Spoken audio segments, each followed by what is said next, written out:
Salut à tous, alors j'ai fini la série She-Hulk. J'avais commencé à faire des recaps par épisode et puis finalement après j'ai plus vraiment le temps de me poser juste pour faire le recap de ces épisodes-là.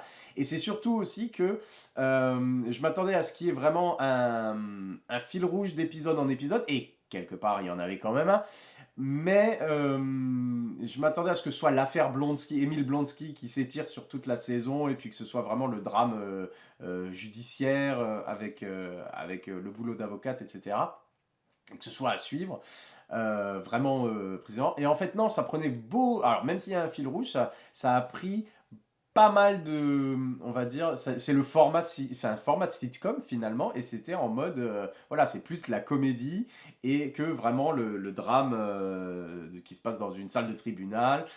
Et du coup, ce qui était pas plus mal, parce que franchement, première saison, j'ai adoré. Alors, c'est un peu inégal en termes de qualité d'épisode, mais dans l'ensemble, je les ai quand même tous aimés. Et l'humour a fonctionné. Alors, pour beaucoup de gens, j'ai vu que l'humour ne fonctionnait pas trop, d'accord. Moi, ça me va complètement. Voilà, c'est un humour qui me, voilà, enfin, je suis super bon public par rapport à ce qu'ils ont présenté là. Je trouve que le timing, les blagues, alors pas toutes bien sûr à mourir de rire, mais dans l'ensemble, j'ai quand même toujours le petit sourire à chaque fois qu'il se passait quelque chose et plusieurs fois, voilà, des éclats de rire.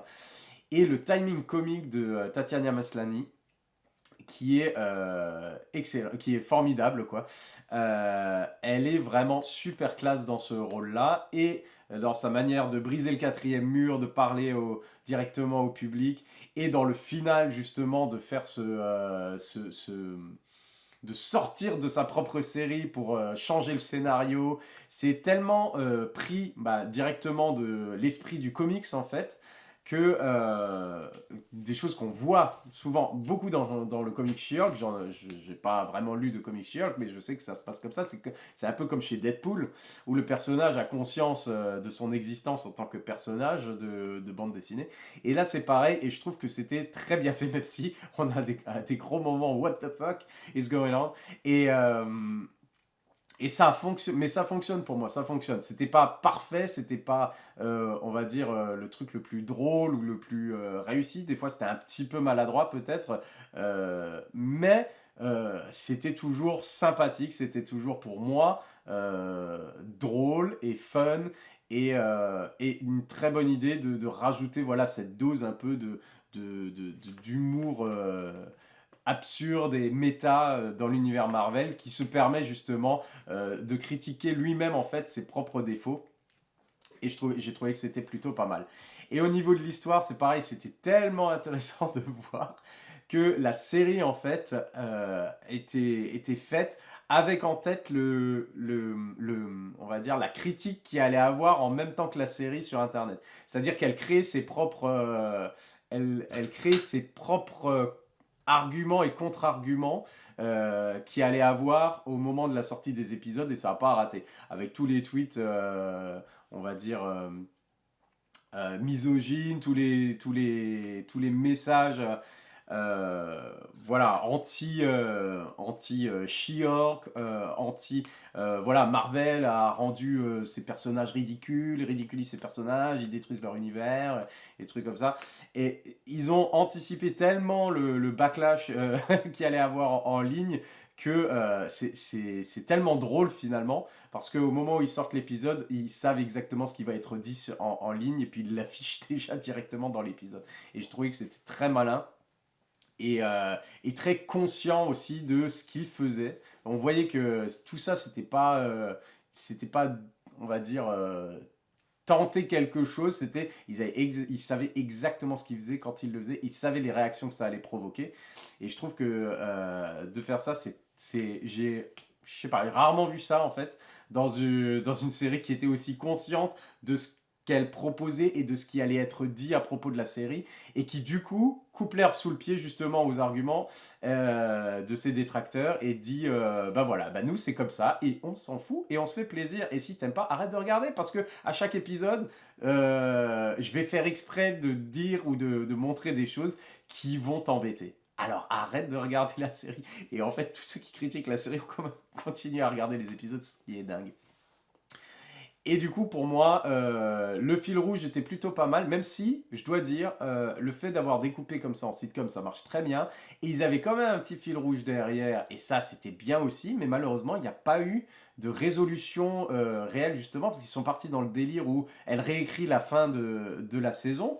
Mais en fait, ça a quand même coupé, d'une certaine manière, la... Même si j'ai bien aimé, j'ai trouvé ça drôle, ça a coupé toute cette intrigue où on lui a pris son sang quand même, et qu'est-ce qu'il advient de ce gars-là? Est-ce que en fait c'est gardé pour la deuxième saison? Est-ce que on a l'impression que tout est résolu à la fin parce qu'elle a réécrit la fin de la saison, mais qu'en fait enfin, il n'y a pas de grande confrontation. Alors, qui est pas un grand combat très cliché, ça je veux bien, et puis c'est dit directement dans la série, mais qu'il n'y a pas au moins une vraie résolution bah, justement au fait qu'ils étaient tous après son sang, ils essayaient de lui prendre du sang, et que ça aille finalement nulle part, qu'elle décide que ça aille nulle part.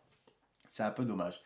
Euh, et puis voilà. Mais c'est vrai que euh, quand ils étaient en train de construire le grand combat où tous les personnages apparaissaient à la retraite de Emile Plonsky, et qu'il allait avoir un méga combat et n'importe qui débarque tout le monde qui débarque de nulle part, et qu'elle a décidé de faire pause. C'est vrai qu'à ce moment-là, on se disait, ouais, ça devient peut-être un peu n'importe quoi. Et à un moment, elle arrête elle-même la série en disant, mais ça, c'est n'importe quoi. Et ça, c'était bien vu. Ça, c'était bien vu.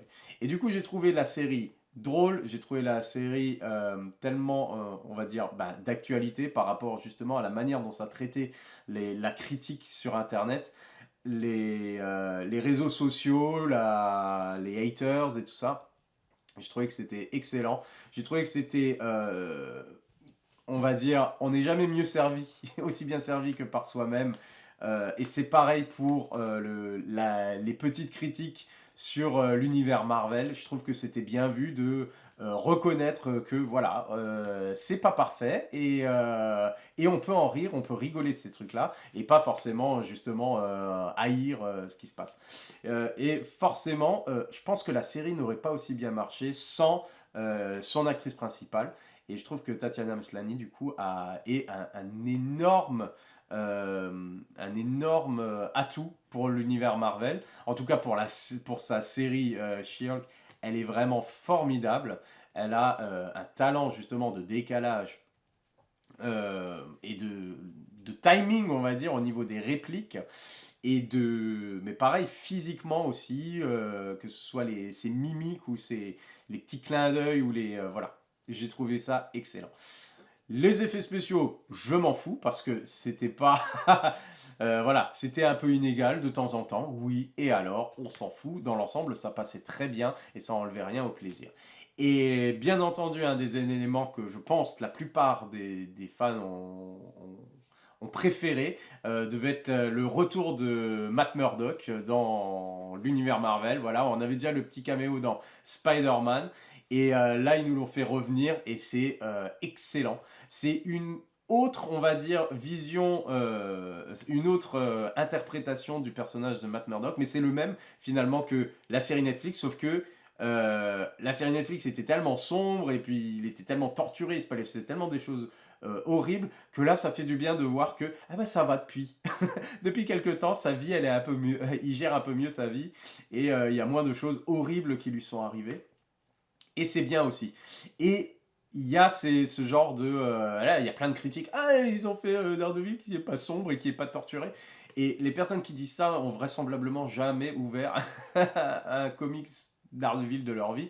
Parce qu'il n'y a pas que le Matt Murdock torturé et ensanglanté et qui se bat dans des couloirs. Même s'ils ont quand même mis une scène, parce que c'est pas possible de mettre une apparition de Daredevil sans qu'il se batte dans un couloir. Et du coup, ça, c'était classe. Et je trouvais que c'était vraiment sympa de l'avoir ici. Et je trouve que la dynamique, justement, et l'alchimie entre Charlie Cox et Tatiana Maslany, il fonctionnait superbement bien.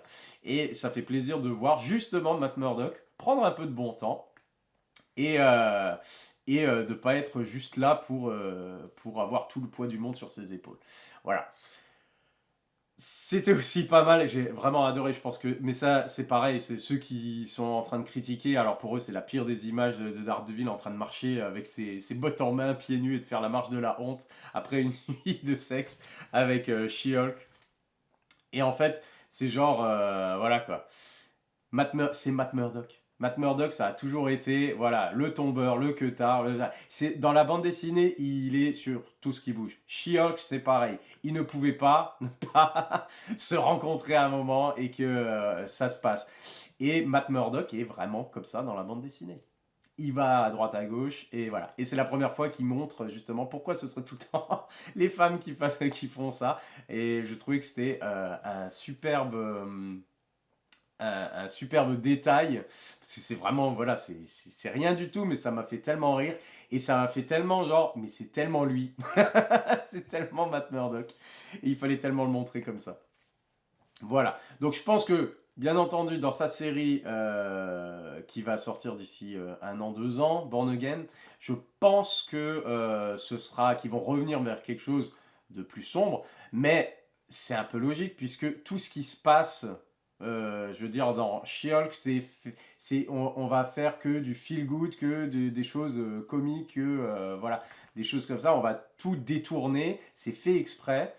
Clairement, les personnages qui apparaissent un peu plus légers que d'habitude dans cette série, c'est normal, c'est une comédie. Quand ils vont retourner dans leur univers, après, les choses vont être un peu plus sérieuses. En tout cas, j'imagine. Je pense pas qu'ils vont faire une comédie de la série Daredevil. Là, ce serait un peu bizarre quand même. Mais il y a des éléments humoristiques, même dans les séries Netflix, ça avait beau être tellement sombre, il y avait quand même des fois des répliques, il y avait des petites scènes un peu comiques. Donc voilà. Conclusion, j'ai vraiment beaucoup aimé She-Hulk, c'était pas parfait, mais en termes de voilà, d'épisodes de sitcom, de comédie, c'était toujours 30 minutes super agréables qui m'ont fait beaucoup rire et j'attends vraiment avec impatience de voir la suite. Voilà, c'est tout pour She-Hulk, à la prochaine.